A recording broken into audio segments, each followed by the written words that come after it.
¿Cómo están ustedes?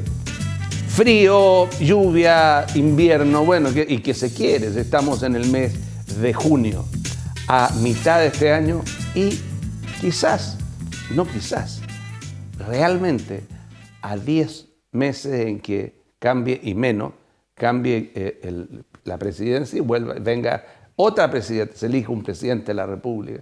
Pero la región sigue en funcionamiento. Hoy día quiero conversar en su casa con, entre comillas, el presidente de la región, pues el intendente de la región, aunque no es electo. ¿Cómo le va, intendente Gabriel Aldoney? ¿Cómo estás? Gusto saludarlo. El gusto es mío. ¿Cómo está usted? Bien, muy bien. Yo lo veo tan achacado como la presidenta. Le golpean acá, bueno, le dicen en las redes sociales que por qué no está en el incendio de aquí, que por qué no está acá, que el tema, después le aparecen unos gallos que le dicen que el puerto que usted está aliado con los intereses del puerto y no con los de la ciudad. En fin, aparecen después los consejeros regionales. Pucha que se ha hecho difícil ser intendente regional, ¿ah? Sí, pero eso no tiene mucho que ver con el estado de ánimo, porque yo en estas cosas siempre soy optimista. Las cosas que usted dice son cosas de la vida, ¿no? Pero las ha visto, las tiene claras. Sí, pero algunas no hay que hacerle caso. Ahora, hay un tema que de seguridad. Yo le quiero contar donde yo vivo en Viña y hoy me estoy levantando temprano porque tengo 2 nietos chicos, o por lo menos hacer como que levanto porque mi mujer y mi yerno, pero Sí. 7 de la mañana, hoy día estamos todos levantados, qué sé yo, etcétera, y de repente, ayuda. Una señora que trabaja en una casa particular que le habían asaltado, robado la cartera.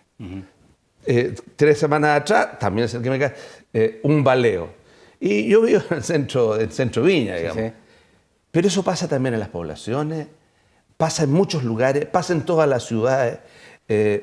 Hay una situación delictual que o está más a la vista o la sensación es mayor de lo que los hechos son. O sea, aquí hay que distinguir el tema en dos partes. Uno es lo que uno capta, cuál es la sensación que la ciudadanía tiene respecto al tema de la seguridad ciudadana, que yo creo que desde el punto de vista político es un elemento muy importante tomar en cuenta, ¿no? Y yo creo que efectivamente lo que se ha descrito corresponde a lo que yo tengo como percepción de lo que las personas están sintiendo. Sí, entiendo. Y otra cosa son el análisis más bien técnico, cuantitativo de lo que ha pasado y lo que está pasando en seguridad ciudadana. En general yo diría que los delitos en la región, de acuerdo a las encuestas que se hacen y a las comparaciones que se hacen con respecto a situaciones pasadas, la situación está por lo menos la tendencia ya no está en ascenso, sino que más bien está, digamos, en una pendiente cero, o sea, se ha ido generando una cierta constante. Donde ha habido aumento de delitos ha sido en los que se llaman los delitos económicos, por ejemplo, asaltos a uso de tarjetas de créditos, por ejemplo, estafas telefónicas, etcétera. Ahí hay un aumento. Y también había un relativo aumento en robo con intimidaciones. Dicho esto, yo creo que el tema de la seguridad ciudadana es un tema que requiere una cierta reingeniería, a mi juicio, ¿ya? Fundamentalmente por lo siguiente, porque el Estado chileno tiene demasiadas instituciones que de una u otra manera influyen o pueden influir en la solución del tema. Ahora, yo soy hijo de gente de derecho. Mi papá, mi mamá estudiaron derecho en la Universidad de Chile hace muchos años. Mis hermanos, mi sobrino, mi mujer, mi suegra, todos abogados, gente de derecho. Yo no lo soy. Pero conocí el sistema anterior, que era re malo. Pero este sistema basado en la inocencia, en la presunción de inocencia, está dando por consecuencia, consecuencia los hechos como están. ¿No lo ha pensado el gobierno, no piensa usted, de que habría que hacer una reforma al sistema procesal penal para acotarlo un poco más? A eso me refería cuando usaba el concepto de reingeniería, ¿no? O sea, hay que buscar cambios en esto. Voy a poner 2 ejemplos. El año pasado, la Corte de Apelaciones liberó a cerca de 1000 personas que estaban privadas de libertad, ¿no? Que es un derecho que naturalmente las personas que pierden la libertad deben tener, pero a mi juicio deben cumplir ciertas condiciones, ¿no? En la lista de las personas habían situaciones bien difíciles de comprender, como por ejemplo personas que tenían muchos delitos, ¿ya? Que tenían una cartera, un prontuario muy largo, ¿no? Y de delitos incluso no de connotación simple, sino que complejo, ¿no? De hecho, en las situaciones que hemos tenido en las últimas semanas, y las últimas, yo diría a partir más o menos de mayo en la región, ¿no? Ha habido la participación de personas que estaban en esa lista, ¿no? Y lo segundo, que a mí me parece que es un error, otorgar libertad sin que exista un procedimiento en el Estado. Para el trabajo. ¿Perdón? Para que tengan trabajo. Y para que haya seguimiento, etcétera. Sí, claro, porque el tema también es el trabajo. O sea, si los tipos son delincuentes, por supuesto, no. Y aunque se les trate de enseñar una cosa, claro, es muy difícil encontrar en el área privada que lo reciban. Entonces, al final, en la casa le dicen, ya, tráeme leche, qué sé yo, ¿y cómo lo hacen? Claro, y además siendo una persona que ha estado ausente durante un tiempo en la familia. O sea, yo eso estoy totalmente de acuerdo. No, pero además que haga un seguimiento. O sea, en el sentido de que haya un acompañamiento a la familia, a eso me refiero. Ahora, intendente, usted se hizo presente, se conversó a nivel del Ejecutivo local para hacerlo llegar al gobierno. El hecho que en esta región, el año pasado, la ministra que estaba a cargo de esta comisión dio beneficios más a personas que no eran las que la Gendarmería decía. La Gendarmería decía era un número más acotado de esas cifras cercanas a los 1.800 y tantos que salieron libres. Ustedes tomaron nota de aquello, ¿no? Sí, por supuesto, y de hecho lo que ha ocurrido después ha sido cifras muy menores. Sí, claro. ¿Ya? Pero yo creo que el problema en sí mismo no es solamente un problema de cantidad, la cantidad lo hace más grave, ¿no? Pero tenemos que reconocer que esto que hablábamos recién, de tener una institucionalidad que haga seguimiento, que le entregue posibilidades de trabajo, en fin, no existe. No existe. O sea, prácticamente la persona sale de la cárcel y... ¿Cómo llegamos, por ejemplo, cómo podríamos llegar a que en ciudades, como una chica, Olmué, a 100 metros de la casa que hizo mi abuelo el siglo pasado, mataron a Felipe, que yo lo conocí, tenía un año más que yo, era el puesto La Lora, que estaba ahí en Calle Blanco. Tenían una lora afuera, vendían menestras. La pregunta es, allá no hay plan cuadrante. Lo que yo vi en la mañana de hoy, el día que estamos grabando, yo primero llamé al 133. Fue inútil. Y a los 10 minutos encontré que tenía el teléfono del plan cuadrante en Viña. Me contestó de inmediato el sargento a cargo y me dijo que ya le habían avisado si sabía las personas que lo habían hecho, para qué lo habían arrancado, etc. El plan cuadrante funcionó de inmediato y el 133 no. Entonces, plan cuadrante para toda la región o buscar un sistema es muy difícil. O sea, uno respecto al plan cuadrante escucha distintas opciones. Nosotros lo que hemos hecho es montar en todas las comunas un Consejo Regional de Seguridad Ciudadana, que por primera vez en la historia de este país se juntan las policías con los vecinos, con la autoridad comunal, con representantes de la gobernación, en estos casos, ¿no? Y discuten sobre los temas de ¿Quiénes seguridad. son? Los ciudadanos. Son las juntas de vecinos, los representantes de las uniones comunales. De las uniones comunales, okay. Claro. ¿No? Y también en algunos casos van la Fiscalía, va la Defensoría, etcétera, que es donde se discute y donde se pueden llegar a soluciones de este tipo. Y ese, a mi juicio, es un mecanismo que va a ir entregando resultados a medida que esto se vaya consolidando y vaya madurando esa idea. Pero yo quiero volver al tema anterior y colocar un segundo ejemplo que a mí me llama la atención respecto a las situaciones que tenemos. La gente y la ciudadanía no entiende que producto, por ejemplo, de los hechos que acontecieron en Valparaíso y en Viña del Mar, ¿ya? Que conmocionó a todo el mundo, ¿no? de situaciones en que hubo balazos entre delincuentes, en fin, etc. La policía hace un tremendo esfuerzo, ¿ya? Detiene a uno de los inculpados, ¿no? Y sale en libertad. Eso sí. O sea, a eso me refería yo. No lo justamente, la gente no lo entiende y uno dice, este proceso está malo. ¿Cómo no haber una cautelar, por lo menos, claro, que esté hasta en su casa sin poder salir? Claro, por eso digo, entonces, cuando yo hablo de reingeniería, digo que esas cosas tenemos que tomarlas en cuenta, porque hasta el minuto se ha hablado mucho de cómo resolver los temas de seguridad ciudadana en función policial. Y yo creo que eso está bien. A nosotros nos ha ido bien en la región. Los casos que han conmovido a la región están casi todos, o sea, están todos resueltos policialmente. El punto está en que para el ciudadano común y corriente el problema no es ese, sino que también es esto que hablábamos recién de este sentido de inseguridad que las personas tienen y que hay que enfrentarlo.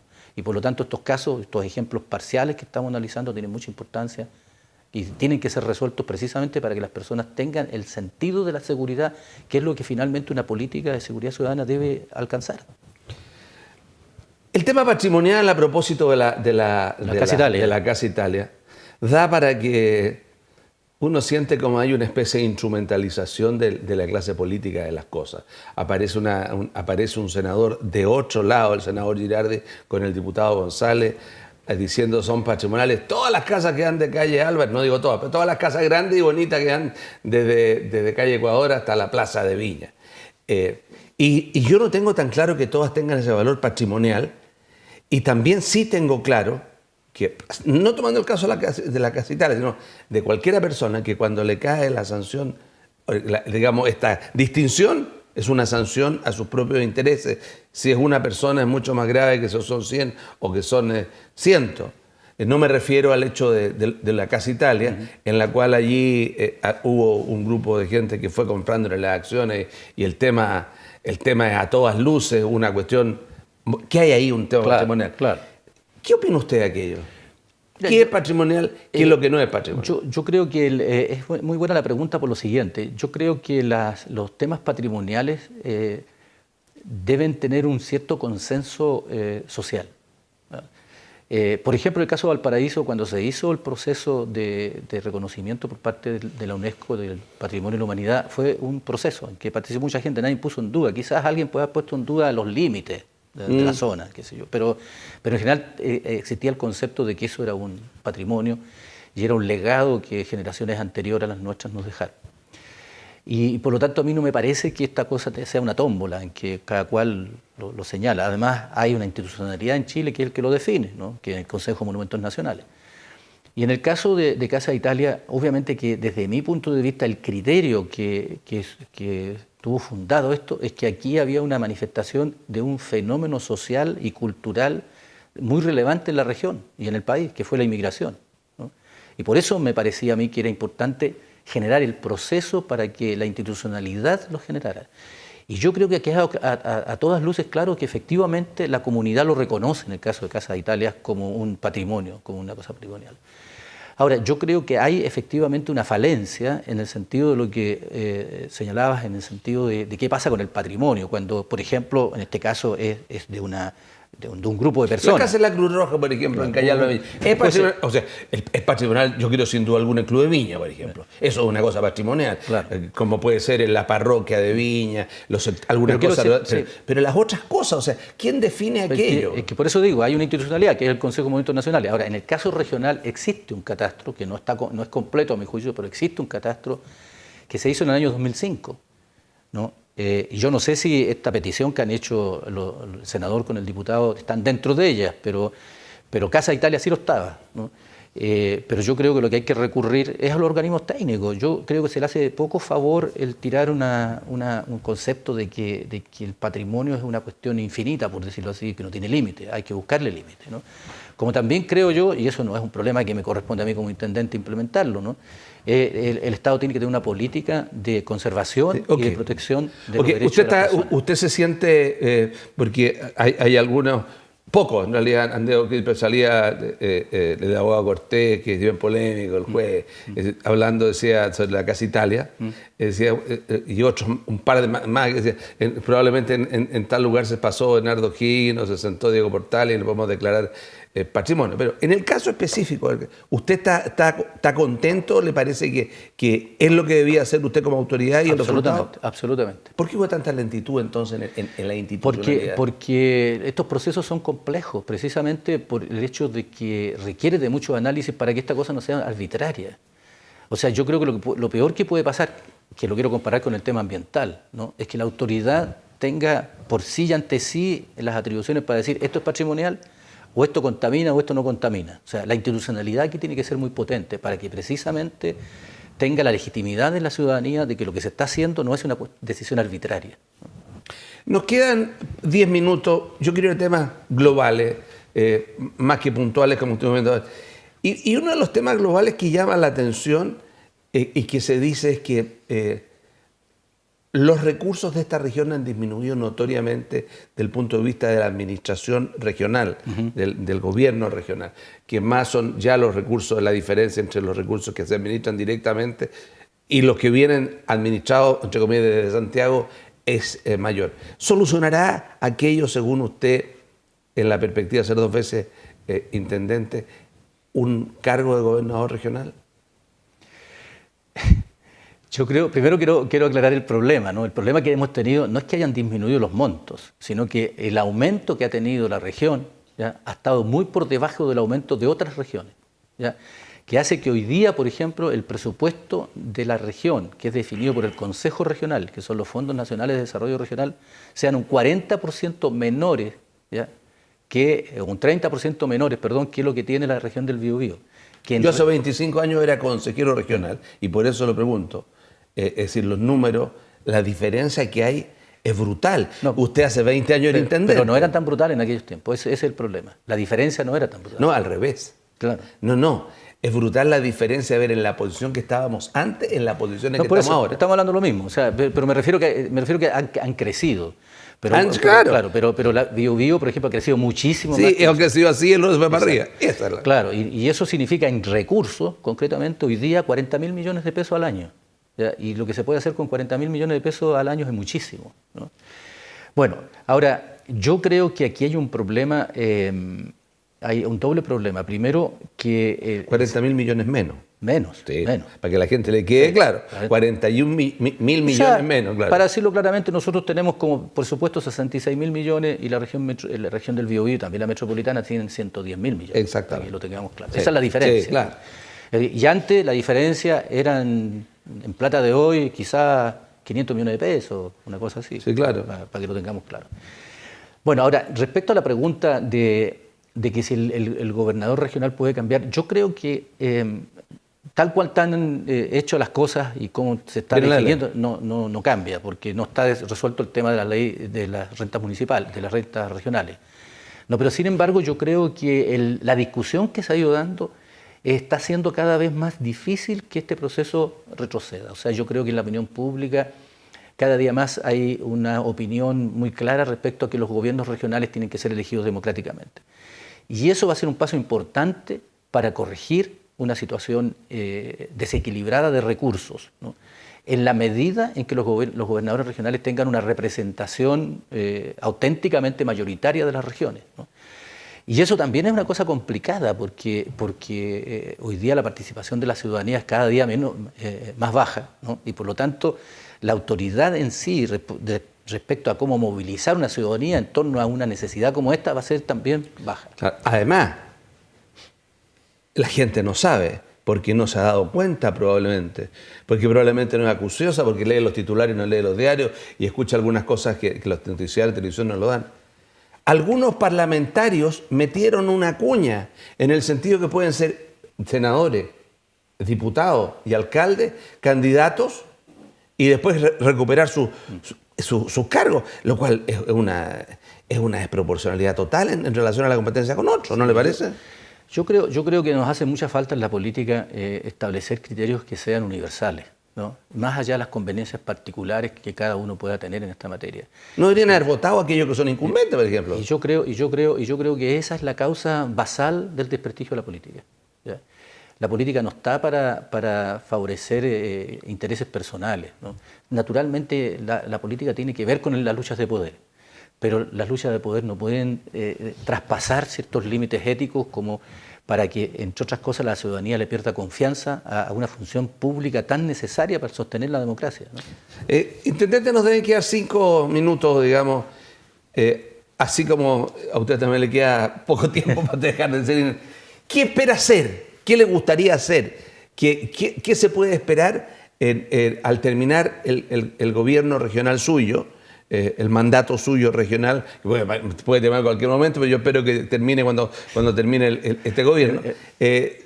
¿Cuál es su visión, digamos? ¿Qué cosas se pueden contar? O sea, desde mi perspectiva, yo creo que la región, más allá de esta disputa que hay de las elecciones de los gobiernos regionales, tiene mucho que hacer por sí misma, ¿ya?, para recuperar el sitial que como región en un momento determinado tuvo en el país, ¿ya?, tanto del orden público, de sus instituciones, como de las universidades, del pensamiento, etcétera, ¿no?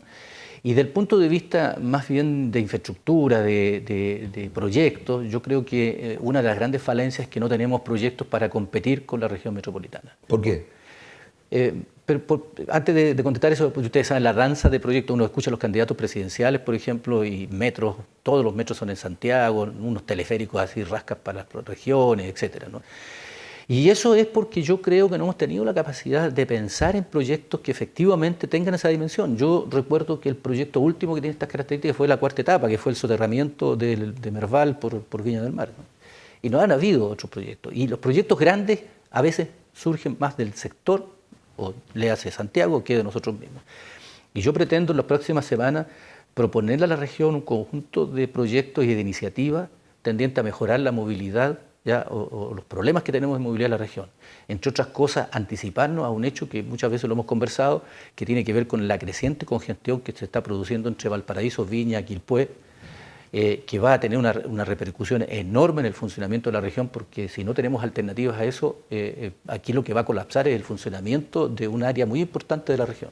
¿Era tan malo eliminar ese recarpeteo de la Avenida España y quedarnos en las condiciones? Porque yo voy un par de veces a la semana en Santiago y ahora ando manejando yo solito y me doy cuenta con mayor profundidad de los hoyos que se mantienen y se van, se van acrecentando del grado de mantención de esa calzada. Lo que estoy diciendo no tiene que ver con esa dimensión. Yo entiendo lo que usted quiere llegar, en lo que yo quisiera llegar. Quisiéramos claro, es que voy a contestar esa pregunta. Lo que pasa es que en el caso de la Avenida España, lo que yo estoy haciendo es un tremendo esfuerzo por buscar recursos para hacerlo, porque cuando se presentó este problema, efectivamente era un proyecto que a mi juicio, y creo que tengo la certeza de que fue así, era un proyecto que no se podía ejecutar como estaba porque iba a crear más problemas que soluciones, ¿no? Entonces lo que hicimos fue modificar el proyecto, fue trabajar en ingeniería, y el Servio hoy día tiene un proyecto que genera menos impacto, que va a obstaculizar el tránsito entre Valparaíso y Viña de menor manera, etcétera. Lo que falta son los recursos, ¿no? Y eso es lo que voy a empezar a trabajar, y bueno, he estado haciendo consultas, viendo cómo podemos sacar recursos para que por lo menos este año o a principios del próximo año las obras comiencen. Ahora, ¿qué cosas podemos ver? La presidenta en su cuenta habló de que se iban a financiar los estudios para esto que parece, claro, que parece que lo vengo escuchando, claro, pero de Merval para... Yo les quiero comentar que los anuncios que hizo la presidenta, ella tuvo la gentileza de acoger, ¿ya?, la conversación que yo tuve con ella, ¿no? Y yo se lo agradezco mucho porque fue una reacción de ella de mucha confianza en lo que estamos haciendo. Pero hay proyectos de otra naturaleza que a veces aquí nosotros no conversamos. Mire, la región tiene una tremenda capacidad de mejorar su matriz productiva. ¿Y qué es lo que falta? Falta agua, falta infraestructura, etcétera. Y vamos a hacer propuestas precisamente para que tengamos proyectos que sean relevantes para dar seguridad hídrica y para aumentar las áreas y las superficies que se dedican a la agricultura. Y eso va a ser un cambio enorme. Y la otra cosa, vamos a proponer iniciativas para asegurar el agua para el consumo humano. Por ejemplo, ayer yo estaba con el alcalde de Casablanca hablando sobre el canal Prosperidad, ¿no? Y hablábamos de la importancia, eso está todavía en evaluación dentro de los sistemas que tiene el Estado para hacer inversiones, lo que nos va a asegurar traer agua desde la región metropolitana, que va a tener uso agrícola y uso para agua potable. Ok, nos queda un minuto. Usted acaba de dar a conocer una cantidad de alrededor de 2.000 millones, 1.000 y tantos millones para la conservación de los centros, mejorar, mantener centros deportivos. ¿A cuánto es el monto y a qué va a estar destinado? Bueno, este es un proyecto que lo hemos conversado con los consejeros regionales y hay una muy buena iniciativa, disposición para aceptar una iniciativa de este tipo. Precisamente hoy día entregué yo los oficios correspondientes para que se inicie la discusión en el Consejo Regional. Yo espero que surjan proposiciones positivas para que esto también lo podamos mejorar en el Consejo Regional. Yo lo que pretendo es lo siguiente. En el anterior periodo que yo estuve colocamos el tema de la cultura como un tema central, ¿ya? Y eso dio paso a una serie de iniciativas que se fueron dando en el tiempo. Yo creo que la región también debe preocuparse del deporte, ¿no? Y lo que pretendemos son 3 iniciativas, que son esto que usted señalaba, son la realización de las primeras Olimpiadas regionales y un apoyo a las organizaciones deportivas, ¿no? Yo espero que haya una buena discusión en el CORE. Insisto, los consejeros regionales han jugado un rol muy importante en la elaboración de estas iniciativas, ¿no? Y la idea es enfocar esto como un inicio de una política regional en el desarrollo y en el fomento del deporte, ¿no? ¿Y qué vamos a hacer en primer lugar? ¿O qué es lo que pretendemos hacer? Yo espero que los consejeros regionales, insisto, puedan también hacer la discusión y hacer propuestas que mejoren la propuesta nuestra. Es tener un programa que constantemente esté preocupado de que la calidad de los recintos deportivos sean aceptables para los deportistas. Hay muchos lugares donde se hace deporte que no hay camarín, que los camarines no tienen agua caliente, que no se puede usar de noche porque no hay luminaria, que no hay cierre perimetral, o que la superficie donde se practica está en mal estado, etc. Y lo que nosotros queremos hacer es una conservación, ¿ya? Por lo tanto un mejoramiento de lo que hay hoy día en esos recintos, ¿no? Muchos de ellos están en barrios, ¿no? Donde tiene mucha importancia para la convivencia y además, a propósito de lo que hablábamos al principio, para combatir la delincuencia. Esto es un elemento muy importante y muy relevante, ¿no? Y en el tema de los dirigentes de las organizaciones deportivas, queremos valorar la función del dirigente deportivo, que es una persona que ocupa mucho de su propio tiempo, a veces incluso de su propio patrimonio, para organizar actividades, para... Gracias, intendente. Ahí yo conozco a un amigo que ha dedicado toda su vida, un hombre mayor, a Marcelino, al tema de los campeonatos de atletismo en el estadio Playa Ancha y la zona de atletismo. Ojalá que ahí, hemos perdido mucho. Ojalá que allí le lleguen algunas luquitas también para esas organizaciones, bueno, porque el atletismo era glorioso en esta región, y ojalá poder muchos deportes, muchos deportes. El básquetbol, etcétera. No solo hay Wander Eto, San Luis Calera y San Felipe. Y Limache, que le gusta a usted, pues, el Deportivo Limache. Gusto tenerlo, intendente. Viva Chile. Viva Chile, sí. Ojalá que podamos decir viva Chile. Que esté bien. Muy bien, muchas gracias. Gracias por tenerlo aquí. Bueno, y él es el intendente de Gabriel Aldona. Ha venido muchas veces. Ha venido cuando era antes intendente, ahora intendente, y tiene su visión y él es la persona que dirige la región, preside el Consejo Regional y es el representante de la Presidenta de la República. Que estén ustedes muy bien.